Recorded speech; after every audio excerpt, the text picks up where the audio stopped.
What's good, people? It's Z. I'm live. Hype Studios, LA. This is ArtOfficial.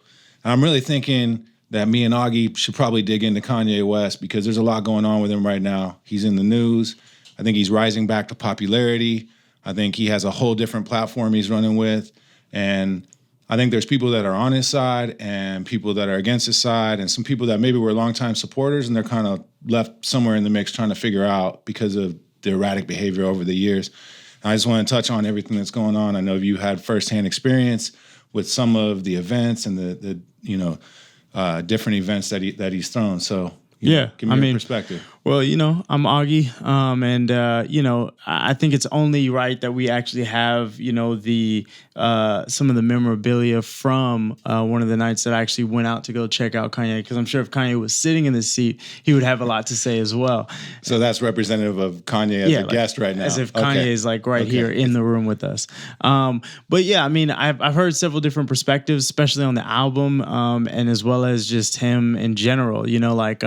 One thing that I thought was really cool from the Zane Lowe interview was he talked about pivot, right? And, a lot of people, I think this society is very unforgiving. You know what I mean? Unforgiving across the board with people. And I would say specifically, I think it's even harder for, honestly, African Americans. You know what I mean? Like when I look at someone like Harvey Weinstein or whatever, he's still making movies. You know what I mean? Kevin Spacey is still making movies, and yet, we look at somebody like Kanye and, Whitney Houston and, a few other people. Yeah, they've done some dirt, but it's very hard to, I think, society to have a forgiving heart. I think there's two sides. I mean, it could be split down the middle, but I mean, look at Chris Brown, right? Yep. He was with Rihanna. He physically abused her. I didn't think that dude would ever have a career again. And he's had quite a career since then. So I think there's two sides of that. I think everyone's trying to put Kanye specifically in a box of what he is. And I think so we all have, whether it's the news media or the powers that be in the industries that he's trying to break through, I think people are trying to put him in a box and say what he is. And he's finally to a point where he's saying, like, I'm just going to be me and this is who I am. So I think that's good for him. But has he already created a wake of damage, that you can't get past? Like, I was an early Kanye supporter. I mean, I told you before, you knew back in the day, like when all his music came out, I bumped it in heavy rotation and I was a fan of his production and his rapping. And before he started rapping and before Through the Wire and all that, I knew who he was from credits on beats and stuff. So I've always supported him. I supported, the fashion efforts because I love streetwear and design and luxury.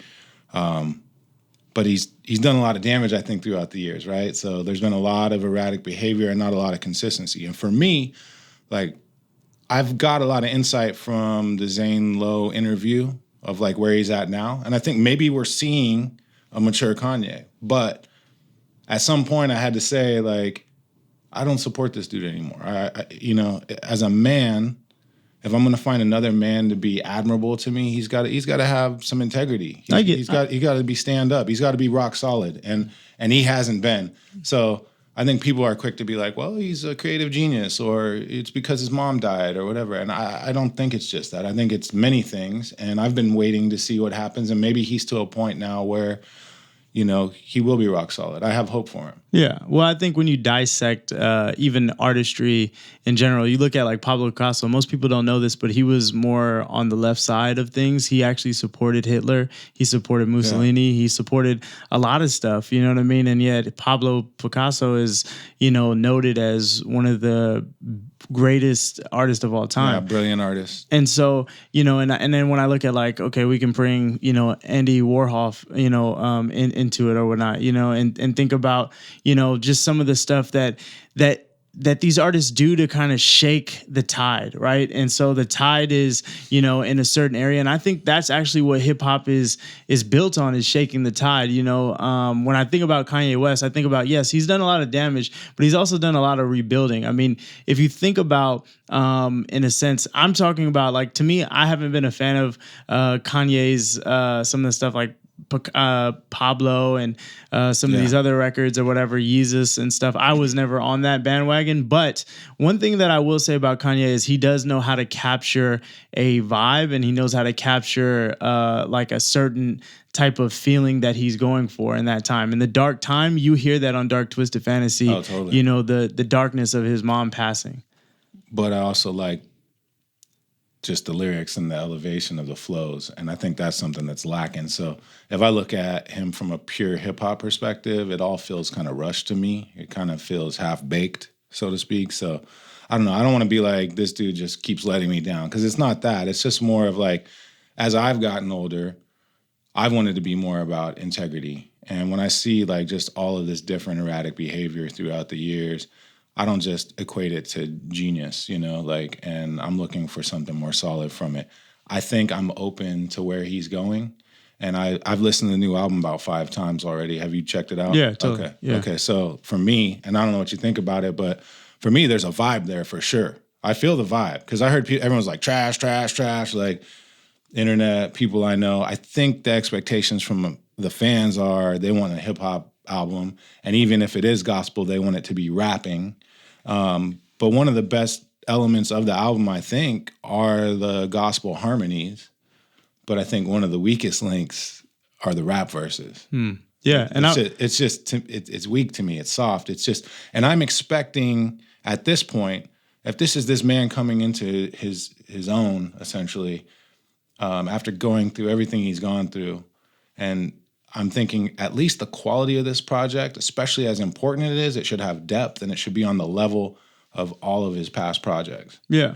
And I would agree. I would say that the vibe is definitely there. But I would also say that with this, I believe that this is a new era for Kanye. You know what I mean? I would, in my opinion, when I think about this album, I think of it as, even if it is a moment in time, and this is the thing that I've been kind of going back and forth with, even if this is for a week, right? Kanye decides like, hey, I want to be super, Jesus, freaked out, you know what I mean? Like, and I want everyone to know that this is where I'm at, in a period of time. I think that when you're trying something somewhat new, you know what I mean? Like, yeah, gospel has been trying to cross over for centuries now. But decades at least, you know what I mean? Yeah. And finding that crossover has been very difficult for a lot of, high-end artists, Kurt Franklin, Fred Hammond, all these guys that have paved the way, in a way of the crossover. And so you think this could be another way Kanye could change the game?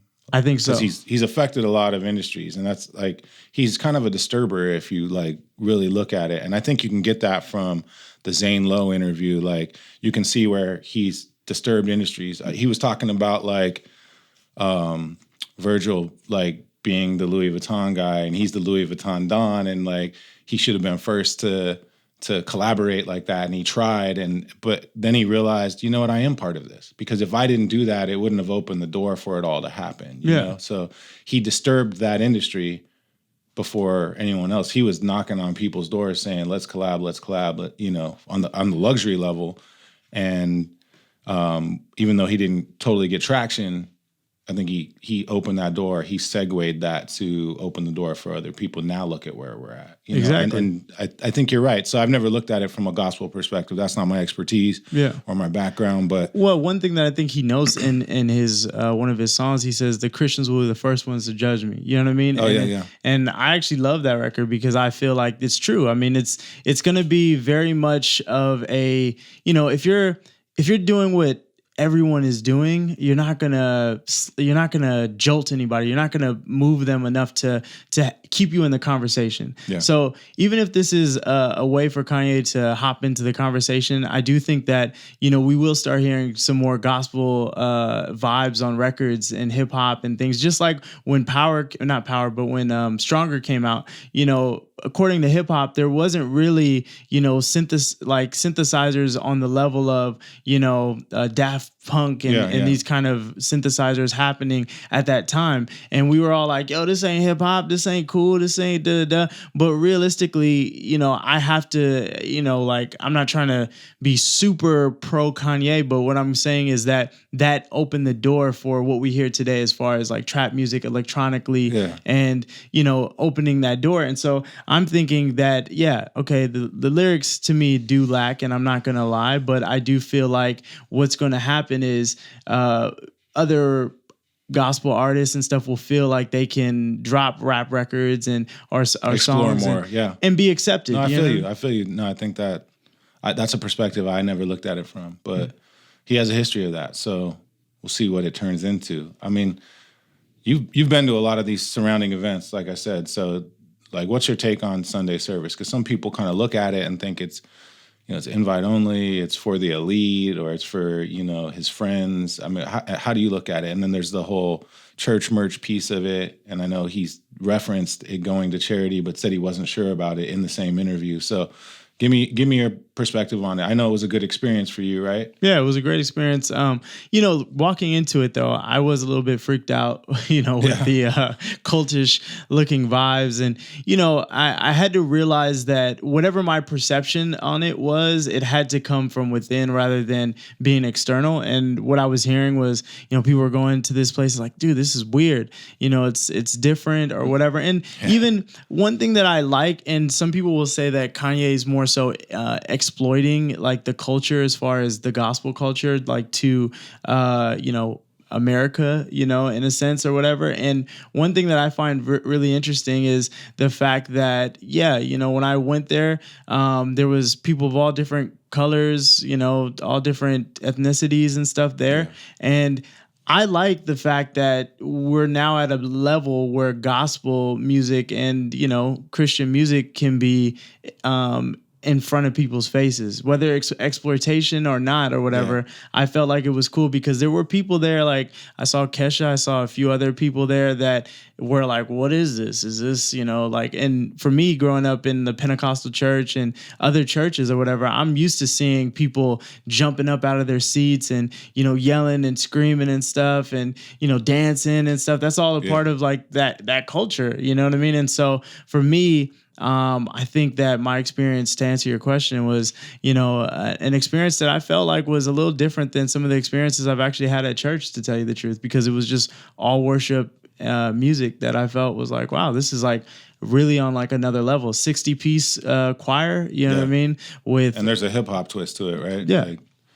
With a three-piece set of people, like one guy on the drums, one guy on the organ, piano, and that's it. And there's a room that is like acoustically treated to like a phenomenal level, you know what I mean? So you're hearing these acoustics and it's like, whoa, like this is how the church should be, So you're seeing it from like a musical level as well, not just a religious level in that experience though too, right? Because as a producer and a creator, you're seeing the type of, I don't want to say show, but the experience that is going on there on a musical level. Yeah, I think it's a bit of, honestly, just with certain things that I've learned, Eurocentric and Afrocentric, like put together, Okay.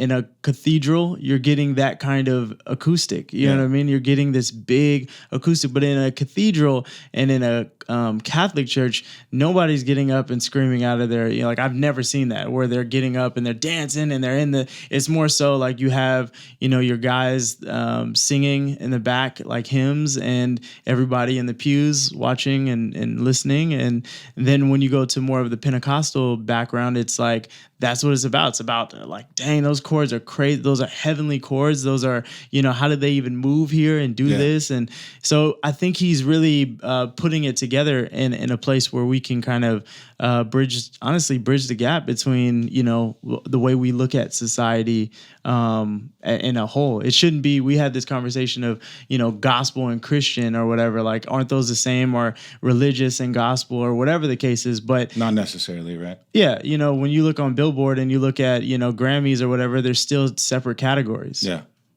So I could tell you, before I saw the Zane Lowe interview, I would have told you I don't fuck with Kanye anymore. Like that was my whole stance. after seeing it, I started to see maybe the evolution of a man that was starting to embrace and live his true self. So I'm kind of riding the fence now. Like, I'm not totally sure where I stand. I peeped the album. I think there's definitely a vibe there. I see what you're saying about kind of combining the two different styles, or rather than exploiting it, maybe he's giving it attention. And maybe, like you said, maybe he's opening the door for other artists. Something that really stuck with me while I watched that interview and I took away from it was something he said was, who designed the culture? I think we need that answer. I think we need to explore that further.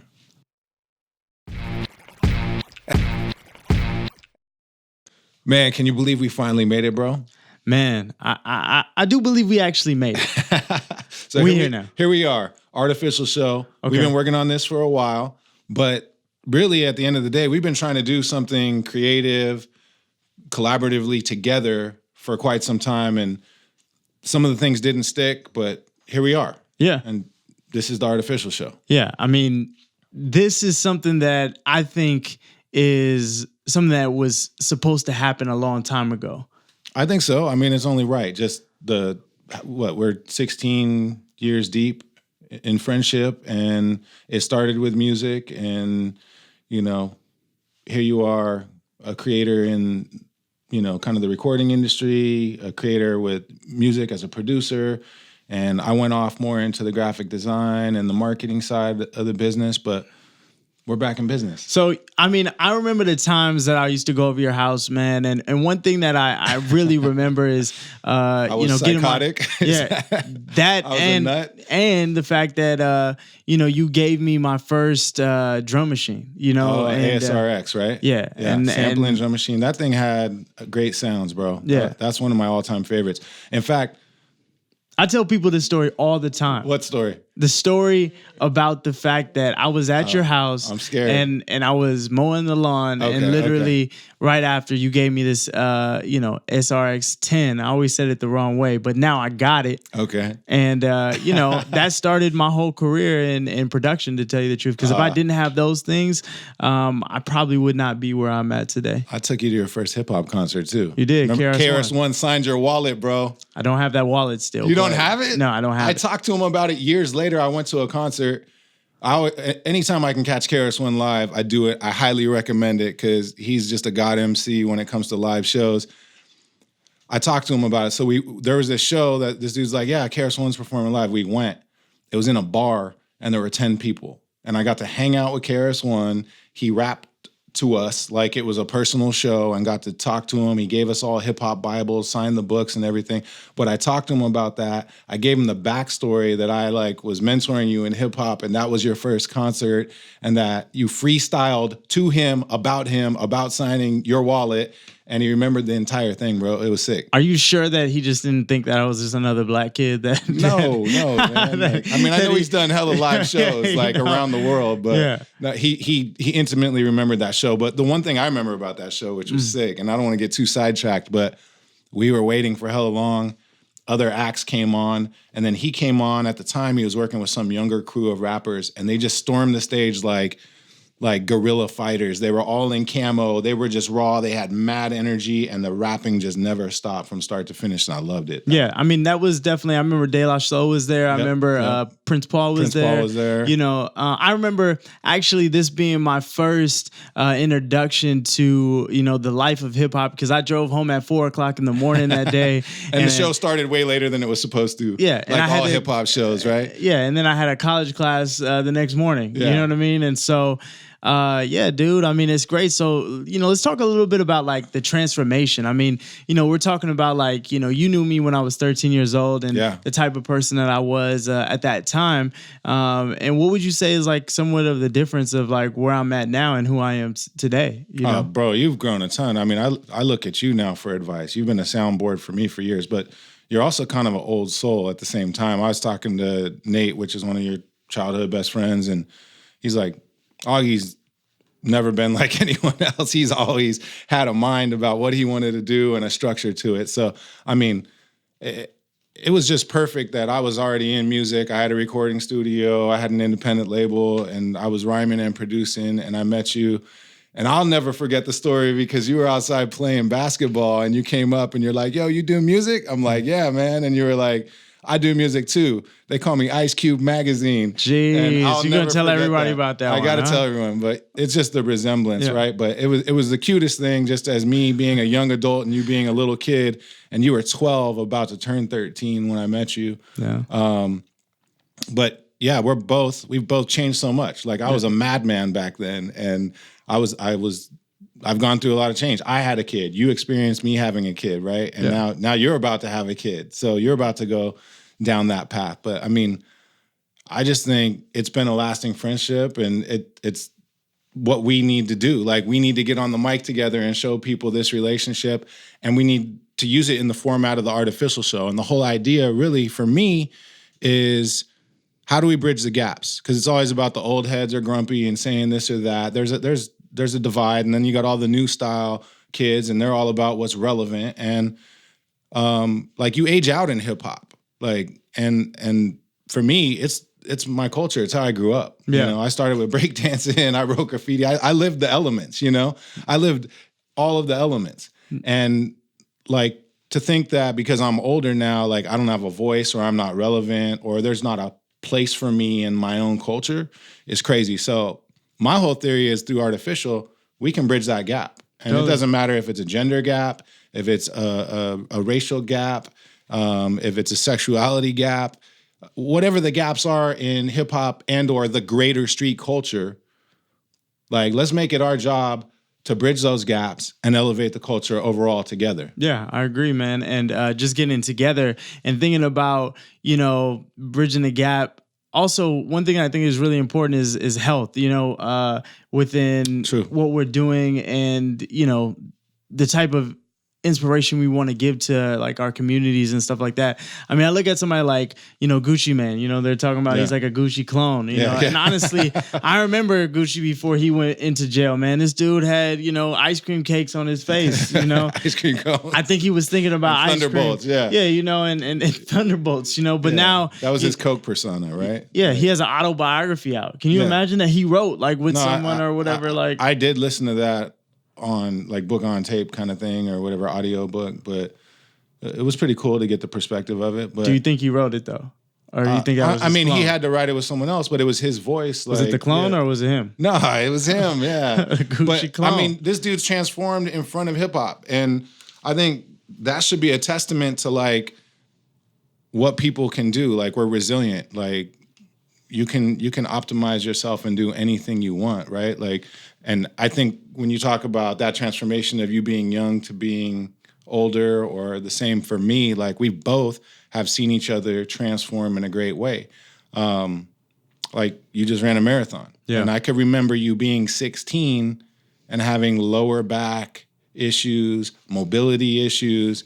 And I mean, this is not your first marathon either. So how do you go from that place to where you're at now? And just you plugged Gucci and the Gucci clone, and you know he's made a serious transformation. He's changed in front of everyone. He's a married man. He's fit as a fiddle. Like he's taking care of himself. He's got a totally different perspective. Like he's even publicly squashed beefs and stuff. But what I'm getting at is hip hop isn't really into health and fitness. Hip hop isn't really into mental health. And I mean, there's elements of street culture that is, because there's action sports affiliated with it. But when you look at like health and regimen and structure, or even like reading and self-education, man, you're not going to see a lot of that, right? So let's try to like elevate that as we're having these conversations. But talk about your transition from having mobility issues, lower back problems, to becoming a marathon runner. Because that's amazing to me. Well, let me speak. I'm proud of you. Yeah, let me speak on the Gucci clone thing. I'm just messing around, you know. I'm playing around. I mean, yeah, and in that sense, you know, I bring up a Gucci clone because I think that his transformation has been so crazy that I would look at him like, wow, that's, you know, interesting. But going like back a different person, right? Yeah, like a different person. And for me growing up, I feel like I'm a totally different person to where I was years years ago or whatever, my whole thing was the fear of failure, but also the fear to offend, and I think that we offend people when we start to actually change. They say your body changes every 7 years. Your cells strip off of you, and now you're, anatomy wise, a totally different person. Yeah. And so embracing that, running that, that marathon, doing what your enemies can't is what I'm all about. Well, how'd you get there though? Like, I mean, I know you're a pretty disciplined person. How'd you go from laying on the floor trying to stretch and feel better to running marathons? Like what was the motivating force? What To be honest with you, there was a lot of things in my mind that I felt like I could never do. And I hated running. Me too, bro. And I decided that one day, forget all this stuff I've been conditioned to, and let me just get up and let me do something that is 100% not what I do. Ding, ding, ding, right there. So you just said something like, I started to feel like, oh, I'm over 40 now. Like, this is just the way I'm supposed to feel. I'm supposed to feel like shit. Like, I'm supposed to not have energy. I'm supposed to be slowing down. I can't run basketball anymore. Wrong. You know what I realized in all of that? Like, I've been to the pit of despair and back, and I went back a couple times. And I can tell you this. I learned in that you just have to starting now. That was a motto I built to myself. I didn't read it. I didn't find it. I was just so self-aware that I said, you got to starting now. I used to think to myself like, oh, when I get paid, I'm going to do this. Or when I get to this point, I'm going to do that. When the weather changes, whatever it might be, I was telling Edwin, our engineer, that earlier, like you just, here's your goal, but you're putting something smaller than your goal in front of it to stop you from getting there. And I think that's why you just have to starting. And I think part of this whole creative journey for us is we're starting. Here we are. We're here, guys. So I can't wait to see, what the reactions are. And man, this is a start, man. It's the start. We're going to build from it, and it'll be a growth process.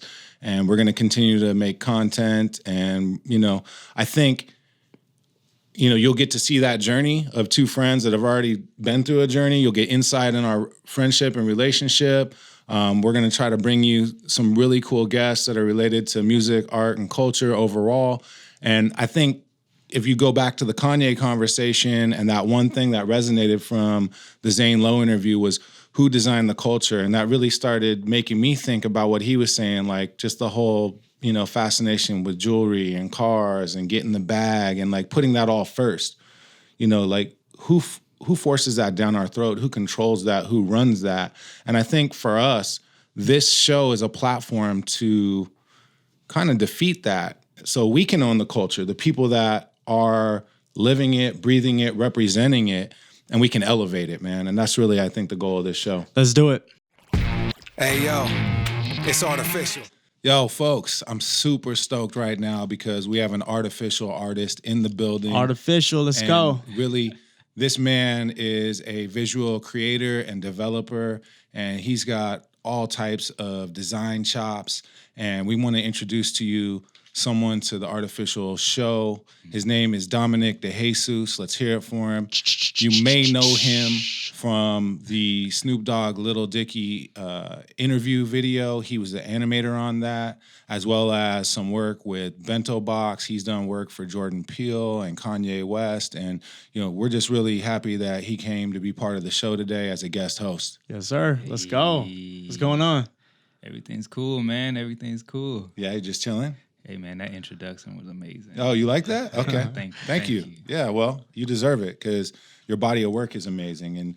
And so we were just talking about Kanye, right? And of course, Kanye is in, like me and you met at the Sunday service or whatnot. Yeah. And, it was crazy just to see that, the type of, art that you like presented. It was crazy. How did you get how did that happen? And what was your perspective when you went to the Sunday service? Man, I didn't know what to expect, honestly, dude. Like I got contacted by a friend that's part of the choir. They were looking to get him like a gift made. Was it like his birthday or something? Yeah, like for his birthday, / maybe I think like Father's Day as well.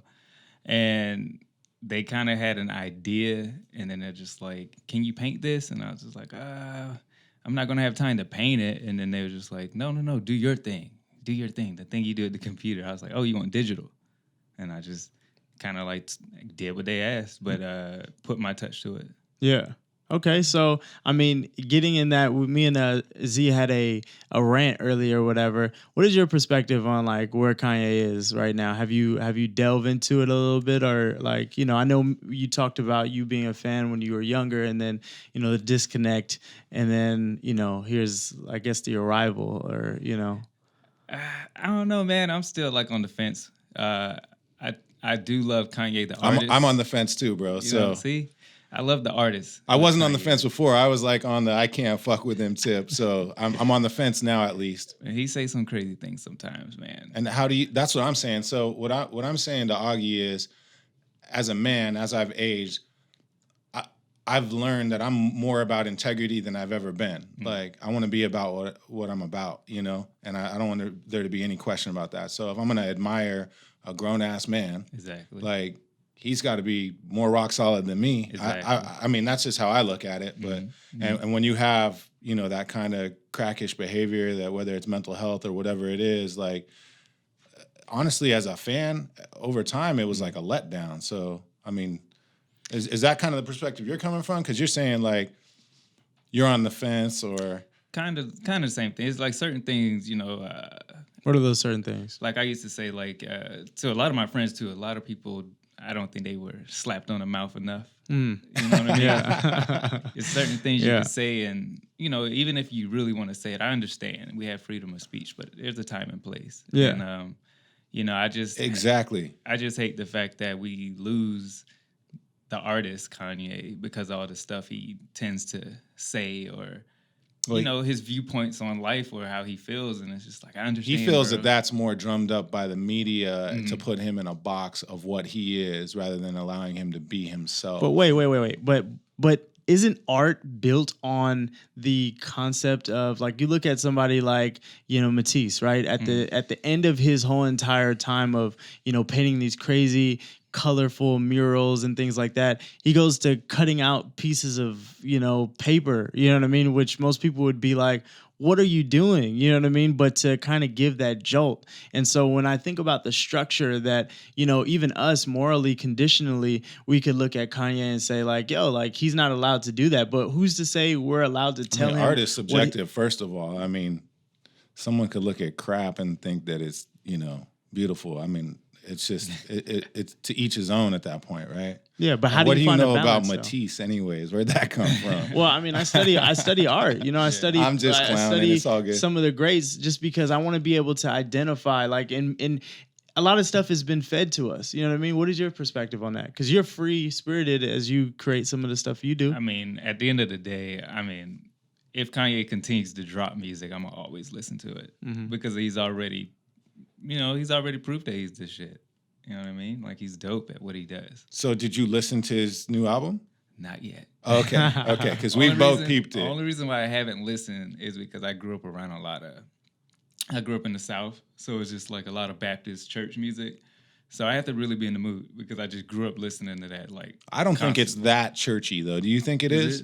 But it's not really that hip hop though either. Like there's an element to it. Yeah. I think it's more like a vibe. Like I think it's a balance of Eurocentric. I think we were talking about this before. Is like Eurocentric and Afrocentric, like put together. As you went to Sunday service, you saw the dome we were in. You know what I mean? And the acoustics of that. Like when you go to a cathedral, those are the same type of specs you're getting. You know what I mean? From that technicality. And so and then like as he was saying, is like adding the perspective of hip hop into it. You know. So I thought it was a good mix. Do I think it's the best album? You trying to call me by my government on air, man? What's I almost up? did. You know what I mean? But it's all good. Yeah, I mean, I think that, you know, did you get the same feeling like you growing up in a Baptist church, me kind of coming from, like, I've been all over the place. I've been to Scientology, you know, things like, not now, but like back in the day. You tried it all? Trying to find it. You know what I mean? Trying to find what was right. But I've been to Lutheran, I've been to Baptist, I've been all over the place, you know, but what was your experience like as far as the music went? Like, do you feel like it, you know? Now the music alone is like that was the best part of it all, honestly. I mean, it's gonna touch you regardless. Especially if you have like a nostalgic like feeling for like choirs. Yeah. And understanding the sopranos, the alto, and the tenors, like just understanding all that from the music director, it all gave me like this sense of like home. So I was really comfortable at the service, but I don't know if I'm ready to listen to the album yet. Yeah. Wait, why are you not ready to listen to the album yet? I don't know. I guess I don't know. I can't say got to get into the spirit, but it's just I'm just not in that mode. I get it. Even like with what's the new genre right now? Country rap. Yeah. I can't do it right now because I grew up around country music and I can't stand country. You had too much of that. Yeah, so it's just like got the horses in the saddle. That's where you. I was like, no. Yeah. Do you remember when we saw that little kid singing that song? Man. He was so stoked. It's tripping. Yeah, I mean, when I'm thinking about this whole next level of music and art, how pivotal do you think that is right now in this generation, like where we're at right now, or this time? I like to use time instead of generation. Oh man, I think it's the most important thing right now. I mean, music is like forever growing and changing, and it does mold a lot of people, especially the younger generation, which they have. Their attention span is definitely different from like our generations. You know what I mean? Like I mean, I might have been like the average attention span today is 3 minutes. See? Yeah. That's the longest someone can hold their attention span based on device and computer use. Yeah. I mean, it's the smart tool is like when they're on the devices is to grab them. And I always say grab them like with music, whether it be something visual or just audio, just for those 2-3 minutes whenever you can grab them. That's the best way you can kind of like, to me, like give them that information that they're looking for. And I don't know, man, it's very complicated. Now, pulling you back into the perspective of, Kanye again, did you think that what they were wearing was cultish when you got there? And that kind of pulled you in? I just wanted to kind of throw that one question out there so I could pull you back into this. Is Sunday service a cult? Is that what you're saying? Yeah, I'm like, for me, I didn't feel like it was a cult, but I did feel like it was a way to get people's attention. Oh, I didn't get a cult vibe at all. I took it as like almost like their outfits or like their robes. Yeah, I mean, he specifically said that he's making this a church. Yeah. And that he's an ordained minister. And I didn't get any of that vibe. It just he also said like this is our outfit. I like that. I love that. It's not just about the outfit either. Even like their hair, and like even the men being groomed, like touched up to the max, and the women with the big hair. Yeah. It just all works. What was your perspective on the audience, though? At first, I was trying to see who was. I ain't gonna lie. I'd be like, who's actually feeling this? Yeah. And so I started looking around and like. Or like even like certain songs, I'm like, oh, this is an old song. Do they know this song? And like, who knows this song? Who knows where this song comes from? And stuff like. So I do start analyzing people. Yeah, you were just peeping everybody. But after a while, it's like you kind of forget about it because they get everybody so into it. Yeah, and that's what I liked about it. So yeah, I mean, it's a production, man, right? It's a big deal. But how about church merch? Like, what do you think of that? Because that seems kind of scandalous to a lot of people. So people are criticizing that, thinking maybe he's being too industrious about selling Yeezy-style limited edition merch at these events. And he's saying it's for charity, but in a recent interview, he couldn't guarantee that. What did he say? 3% or something goes to charity? Or I don't know. I didn't totally catch what he said. I thought he said 20% goes to charity, though. Okay, maybe instead that's of what he 10% said, of the tithe, he's doing 20%.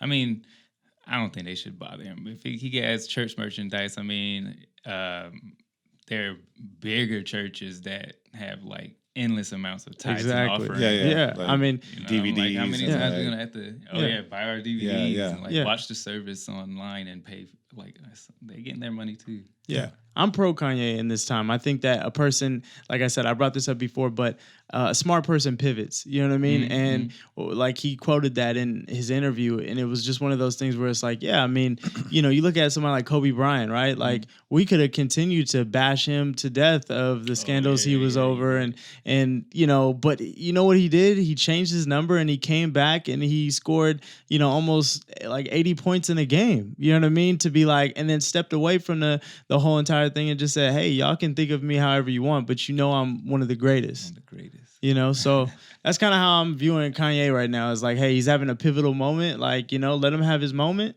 and you know, let's see what happens. Yeah, I mean, there's not a lot of artists like doing what he's doing anyway, so I'm just like, let him live. I mean, I think he's just finally maturing, Dom. I think he's turning into a man. He's been married for 5 years. He has a bunch of kids. He has a wife. Seems like, you know, no matter what the public thinks of the Kardashians or whatever, like they got a good structure between the two of them. And, you know, that's why I couldn't like really bash the dude after seeing this 2-hour Zane Lowe interview, because it gave me insight into his life and where he's at and what he's owning up to at this point. So I don't know if I'll ever get the type of music I want from him. And I'm kind of a purist in my musical tastes, and I'm fine with that. But, you know, I think this just might be kind of the transformation of him to becoming an actual man and living his truth. Let him live. Hey, yo, it's time for the show. So Dom, we've looked at your art and just like some of the stuff that you've done. And, you know, how did you know, like, you know, at a young age that this was something that you really wanted to do? And getting to the end and really establishing yourself now as more of a writer? Really, I started like drawing just because like I like the way like I guess like character design is. Like I love the whole idea of like the bugs and the SpongeBobs and all of those type of things. And it wasn't until like I fell upon the children's book Captain Underpants. I know it well. And that's one of my son's favorites. Oh, see? That was my first book I read. No way. Yeah. Are you Seriously? serious? Yeah. I'm not even playing. Something about it, right? Yeah. It was something about it, and it wasn't like the normal, I guess, like the layout of like a comic book usually is. And if you really remember the book, they had little portions of the book that you could actually like flip. Yeah. Almost like animation. Mm-hmm. And I guess, who knows, maybe it subliminally got in my head. That's what I was going to do. But that inspired me to write. I was like, I want to write and draw my own characters. And Didn't you draw yourself in the book? Oh, yeah, I drew myself in there. That's kind of what started like I had you a whole nother like journey. Oh, wow. What was your name? Was it like... No, it was Dominick. Okay. It was just like the same. I was in there. I was in their world. Yeah. But then I was introducing like things like new monsters and new characters and stuff like that. And Yeah. I used to like buy these little like notepads from like the dollar store. And you'd make flip books? Yeah. Oh, nice. And like, Did you sell them? no, I still have them. Oh, Oh, shoot. that's sick. They're like Man. vintage. Okay. Yeah. The vintage Keep those. Dom. Okay. Yeah, vintage. But yeah, that's what led to me wanting to be like a storyteller. Now, was satire like prevalent? Like, cause you know, Captain Underpants. The reason why I liked it because it was kind of satire for like kids. You know what I mean? Yeah. Like, and I liked it because it was kind of like it flipped things backwards. You know what I mean? In the sense that you had this superhero kid, but you had these bad teachers, but then or these teachers that were weird or people that were weird, and it kind of flip the script a little bit to be cool, to be in your underwear, you know, and like exactly. and to be who you are. To humiliate adults too. Yeah. Exactly. Right. Yeah. It flips the script on it from kids to adults. Yeah, exactly. Yeah. So was the satire something like when you were younger, like that you used to just kind of like, you know, did it give you any power in that? Like, Kind of. It let me know that I could speak my voice as well. And like I would add my experiences like from school into like I guess like that world. And then after a while, I just got tired of doing him, and I was like, I'm about to do my own thing. Yeah. And it just I just kept writing, and to the point like I wasn't even drawing anymore. I was writing and sharing like stories with my family. Like I would actually go and print out each member a copy. Like, yo, read my book, and it'd be like real small things, but they was like, oh, this is good, but I don't think they knew exactly like What this was going to turn into. Yeah. And didn't you say like when you saw people or came across different people, you'd see a character in that? Oh, instantly. Yeah. Especially at church. Yeah. Did that start young? So when you were young, you'd be at church and you see some like don't let me have a pen, and then like I guess like the program, and then like my little brother's there. I'm like, look, this is what he looks like. I used to do that in class, like with teachers. I would draw teachers, you know, those are the best and ones people too. would crack up at like my characters or whatever. Like the whole shape, their body. Yeah. Like, And you exaggerate it. Make them look like a weeble wobble or something. They get mad when they see it. Yeah. So you grew up in a small suburb outside of Savannah, right? In Georgia, right? It's in Georgia. It wasn't a suburb. Yeah. That would have been nice. Okay. Well, but what area? In the sticks, right? Yeah, in the sticks. Okay. I grew up in a double wide trailer. Oh, wow. In Millen, Georgia. Yeah, was there a lot of race things you had to deal with? Surprisingly, no. Okay. It was a very old town like that, where literally there was one railroad, and it was blacks one side, white on one side, but I think that had died out so long ago. It was just this part of the culture there. But now when I go visit, that's not everyone's mixed in now. Okay, nice. It's okay. one of the small southern towns that we've never really had to worry about racism. Yeah. It was when I actually moved out of there, that's when I started learning oh God, this is real. Yeah. So that's a big change to go from the sticks in Georgia to the bricks in LA and the Sunshine State. What was that transition like for you? I mean, it was all because of art, right? Yeah, it wasn't too hard because I went to art school in Atlanta. Oh, okay. So I stayed there for about 7 years. Was there a story behind art school, or how'd you end up going to art school? My mom. Yeah, she just supported you on it and pushed you. Because your goal of being an artist wasn't you had art skills and art chops, but the whole writer thing came from somewhere else, right? Can you because you have this whole other persona of being the wrestling artist, right? And people don't really know what that means. Why don't you break that down a little bit? Well, so when I was in college, my mom forced me to go to college because I wanted to go to school to be not a professional wrestler, but a writer for professional wrestling. And she told me she was like, if you graduate college, I'll pay for wrestling school. And I was like, bet. We shook on it. Nice. So you've always been a fan of WWF, WWE. That's a good mom right there. Yeah. Just all of that. Okay, got you. So I was a huge fan. I was in public speaking, and this guy goes up and he's talking, and my brain, I was like, this dude's a wrestler. And that's exactly what he talks about. Which is big in the South, right? Yeah. Just the amateur wrestling circuit. And he was a real small guy, but he introduced me to his coach, and then I ended up just falling into wrestling. And I didn't have to pay anything to train. The guy just liked me. That's great. I told my mom, I was like, well, I'm in it now, so I don't know what to do. So I was doing art school and learning how to be a wrestler. Oh, wow. Okay. And weren't you in a tag team at one point? Yeah, we were the avant-gardes. The avant-gardes. Okay. So you were still artistic. Yeah. I tried to keep it. I was like, well, I don't know who, they automatically tell you who you should be or something. I was like, well, I'm an artist. I'll be a wrestling artist, I guess. And it was very cheesy at the beginning. The whole name was cheesy. But then as years have gone by with the name and the gimmick, realistically, wrestling is built on somewhat of cheesiness. You know what I mean? You got Hollywood Hulk Hogan. You got Randy Savage. If you really said these you got names. the hero and you got the heel, right? Yeah, exactly. And it's all about... I like to think of it as I always tell people, think of the owner. Vince McMahon? Yeah, Vince McMahon. So you have Vince. I say I was watching some of the, WWE. He's the only person I know on this planet that actually has real life action figures. Really? What do you mean? Of himself? No. Hulk Hogan is his number one. Oh, the wrestlers are his own action figures. Exactly. He owns the business and he makes it play out however he wants it to play out. This is my top toy.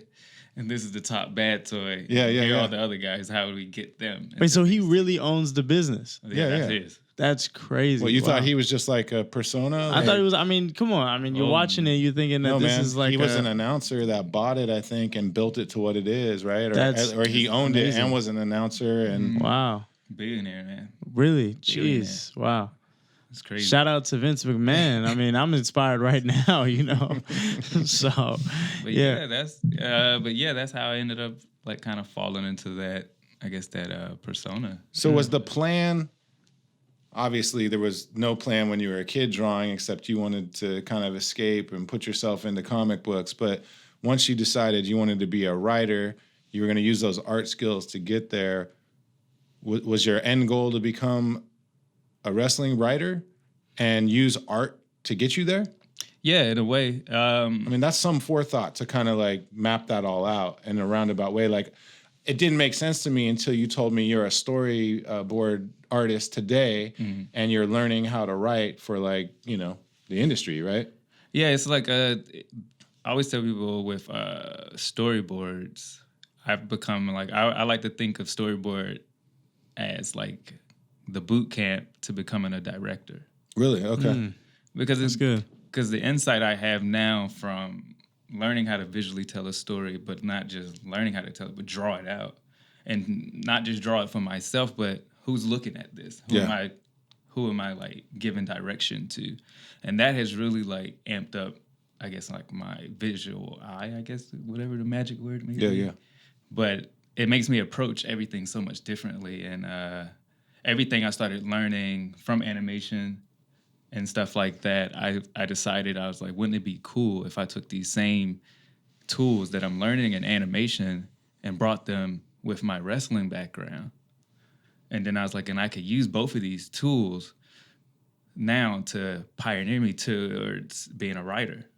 So I said, why not just put all these things together? So it made sense. Yeah. So what is the end goal for you? I mean, you know, you work with Jordan Peele, you work with Kanye, you've, work with some of our favorite Snoop Dogg, Little Dicky did yeah. the interview, right? Yeah, favorite people. You know what I mean? Adult Swim stuff. You know. I just honestly want to tell stories. That's it. Like I'm using myself as a tool as well, just to like just put me in a position keep doing that where I can find myself behind the camera and able to just tell stories, you know, like Stephen King and Spike Lee and like all the greats, Jordan Peele. You want to take Stanley it that far? Kubrick. That's like, sick. Yeah, and I was like, I have a visionary eye for it. I know I do, and I feel like wrestling and animation are the two things that I could use to really give the world that idea of like who I am. So how do you evaluate a opportunity? Like an opportunity comes your way, like, right? And you being, because sometimes I think people have this misconception of like being a creator that, you know, there's that one underlying thing where it's like you need to be good at one thing, right? Well, what if your one thing is to create, right? And so creation doesn't have a real limit, right? And so when an opportunity comes across, like how do you evaluate the opportunities that you are going to take and the opportunities that you're not? Because I'm sure you're in a position now where you can say no to a lot of things, right? Yeah. And that's surprising. Like, it's still surprising. And that's a tough thing to do because I was like... starving artist yeah, to super like starving now artist. To be like... steady work. No, I can't do it. I'm so sorry. Yeah. But in my heart wants Is that a moral thing or what is that? I mean, is it just, it's not a fit always or... Sometimes it's just like now I'm being presented with like bigger projects. Gotcha. And it's the bigger projects are giving me more flexibility to be a creative. More growth, right? Yeah. I mean, you got to... They'd be like, can you do this video? This music video is 3 minutes. And I'm like, yes, I can do it. Yeah. Even though I've probably never like ran a music video on my own. But I have an idea like how it should go because of working in the industry and seeing how professionally they do things. I kind of took that from them. Do you feel like your workload has gone up since you've moved to LA? Oh, yeah.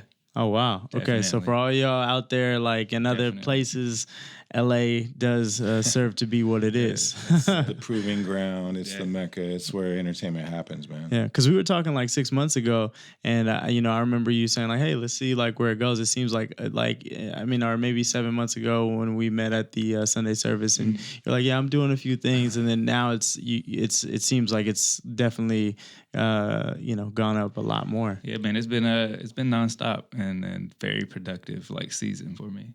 Let me ask you a question. So we've touched on music a lot. We obviously had a lot of Kanye conversation on this show today. I know you're a big fan of music. Do you use music to kind of fuel your design? Do you find elements in music that inspire you? Or tell me how music kind of impacts what you do. Man, it can be like you said, it can be like elements from it. It can be certain music artists, like even like from just from the artist's swag, or just maybe just from a drum in the background, on like a symphony band or something. Like whatever sparks it, I just jump into it. It can create a new idea for you. See, I'm the same way. Like I look at all designers, I look at like luxury brands, not because I want it, but sometimes I see something and it gives me a totally different idea from that one thing. Like it doesn't have to be related to it, but it'll give me a whole new idea for myself or something that I want to build. Exactly.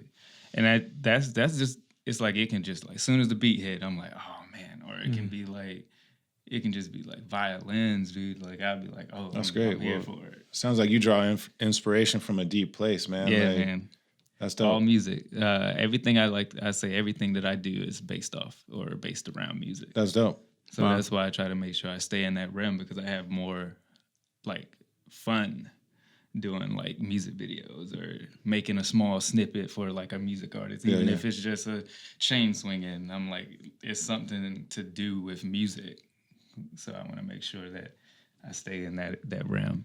How about you? I know you did some work and you got to go meet Jordan Peele. Like, why don't you talk about that? Because he's obviously from comedian to where he's at now and what he's done. Like, it's just amazing. You know, 2 really incredible films. I think that's caught everybody's attention, and maybe Get Out caught everybody off guard that didn't know like he had this capability. I mean, it was, I've been a fan of Jordan Peele and Keegan since Mad TV days. Okay, yeah, and that's where I knew them from, you know. And I was like, and I always kept up with them only because I was like, man, these 2 dudes are like the only 2 I see from that era of Mad TV still pushing. Yeah. And when they did get the spot on Comedy Central, I was just like, of course, you know, like made sense. It made sense for them. And then him dropping the film, it shocked me too, because I knew he had writer's chops. I've always heard that he was a good writer, but we've seen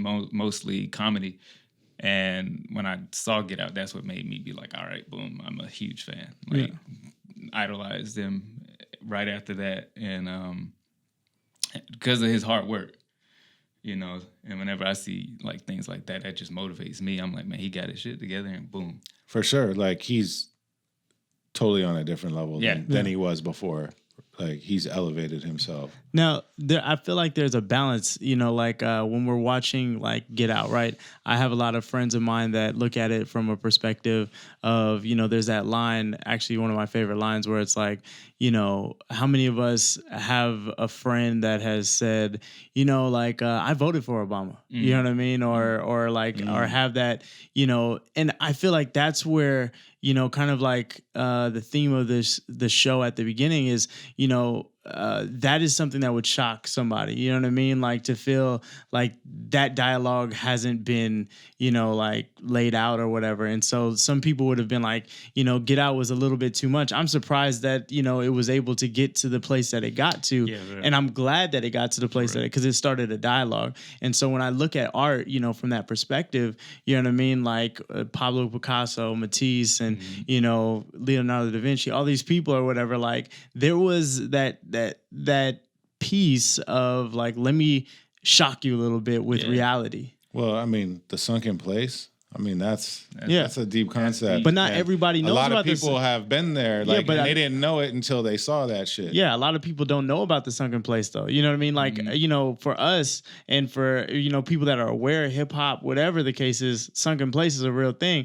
But for other people, they're like, what? Like, so I didn't get it. You know, I've talked to people that didn't get what that is. I'm like, wow. I'm like, you guys, oof.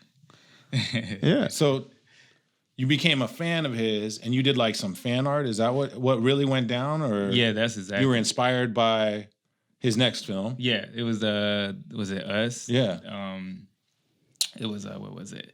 It was like, because when Get Out came out, they like a lot of artists just did a lot of like work, and then like Jordan, you know, he shared all of it. And I was like, oh, that's cool. I was like, man, he's interacting with like people. And so when Us came out, and I saw that trailer, and it was that clip of Lupita looking crazy, sitting in the chair with I was like, ooh, I want to draw this. But then I was like, I want to draw this, but how can I make it look like something that was inspired by me? But I wanted to tie it with a well-known animator too. So I was just like, Tim Burton. And I was like, this is a scary kind of movie, and this is a scary design concept. So that's when I merged the two, threw it online. Next thing you know, I'm like standing in front of like Jordan Peele. No way. So Yeah. they reached out to you. Yeah, they reached out. They asked me if they asked me first if they could just share it and post it and use it at their what is it? Is it SXW? What's that yeah. con? Yeah. Southwest? Is it South by Southwest? Is that what you're thinking? Yeah. And Okay. they had their big like setup, and they had like sent us some of the video footage, and they had like my piece hanging up in the front, just dangling. Wow. Man, it was That's really sick. cool, man. And the other artists who also got chosen, it was just a really cool experience to be a part of. But then they contacted me again and was just like, "Hey, would you mind being on this all deaf Universal / thing? We're gonna just talk about your art and how it was inspired by the trailer." And we were just like, "Okay, cool." That's sick. We get there, they're giving us the rundown. We're meeting everybody, and then they surprise us with Jordan Peele, Lupita. And That's crazy. What's the guy? What's the husband? Oh, I don't know his He has name. like a very Dude from Black Panther? yeah, very strong name. Yeah, I forgot his name. Yeah. Wilfred. He is Trinidadian though, I think. Another Trini. Yeah.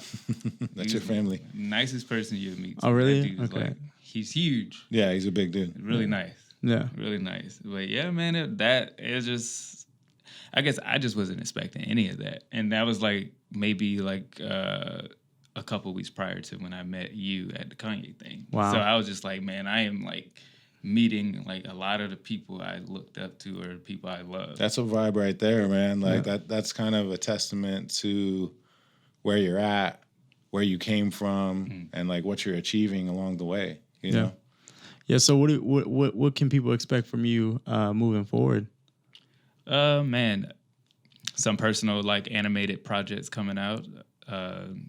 Doing that for fun. Let's go. Okay. Hype it up. Through Let's your go. website or through your social. You can find all of my stuff on one website. One website, guys. One. Let's get it. Let's hear that website. Let's Website is DominickDeJesus.com. Boom. It's that easy. Instagram, Dominick DeJesus. You just look for me on YouTube at Dominick DeJesus. It's a cool name. So aren't you working on a wrestling documentary as well? Yes. And your new persona, which is not avant-garde, it's grown-ass man, right? Is that you as a solo wrestler? That's me. Okay. Break that down, because I think that's yeah. interesting. And I think, with everything that you're touching on and what you developed, I mean, From artist to grown-ass man. Yeah. That grown-ass man, that persona came like maybe 2 years before I moved to LA. And I was wrestling, and I just got tired of being in the position I was in. And I was always as they like to call it, the jobber. And I was a jobber at the company that I was with from when they first started for like 5 years, and I had never won a match. I always lost. Like, and the crowd got to the point, they're just like, yo, like, why can't this dude win? Like, what's up? And then I was like, I remember going to my coach, I was like, I want to be a bad guy. And he was just like, you? I was like, you wanted more action. I was like, I want to be a bad guy. I was like, I feel like the good guy version is just not working, even though the crowd is behind it. But I'm like, I'm not liking this. I don't know who I am. I'm just this half Puerto Rican guy going out there with the half black Puerto Rican tights. Like, I didn't know what to do. I was just like, I'm lost. And he was just like, if you want to be a bad guy, don't expect me to put the title on you. I was like, I don't care about your fake belt. No. Jeez. I just want to do this, to be a bad guy. And then I remember going out to the crowd, and I was like, why? Why would you do this? Why would you do this? And I was like, I don't know what to say. Because I'm a grown-ass man. And then it just that was your answer, and that built your new persona right there. And they hated it, and I was just like, ooh, this works. And then to the point when they hated it, you knew it worked, I was right? like, they hated me. They just because I had turned on like my mock brother too. Yeah, and he was the champ. Okay, so you're instant heel at that point. Instantly, and anytime I got on the microphone, I would just have these long spills of like blah blah blah blah blah. Always end it with grown ass man, and That's then dope. I just kept using that to the point where I would just walk out. I wouldn't even have to cut a promo anymore. All I had to do is scream out grown ass man. I'm a grown ass man. Yeah. Can we hear it? Can we hear like how you do that? Because like you got The Rock and his dialogue. Grown ass man was very serious. Give it Are to you us. still doing that right now though? Mm-hmm. Let's hear it. Let's hear that. I gotta hear it. The grown ass man. Yeah. Oh man, how did I used to go into it? I was like, what was it? I was like, win or lose, it doesn't matter if I win or lose, because at the end of the day, you'll know that you were in the ring. Ooh, I have to yell it out loud. Guys. Come on, get it, come on. Man. I was like, powerful. my heart was beating. I was like, Powerful, you know, because a lot of people try me, and they test my manhood all the time, and they think that I'm just this friendly, nice, little happy-go-lucky guy, but I work hard. We all work hard, and if you're a real man, you'll stand up and say it loud and clear with me. Grown ass man.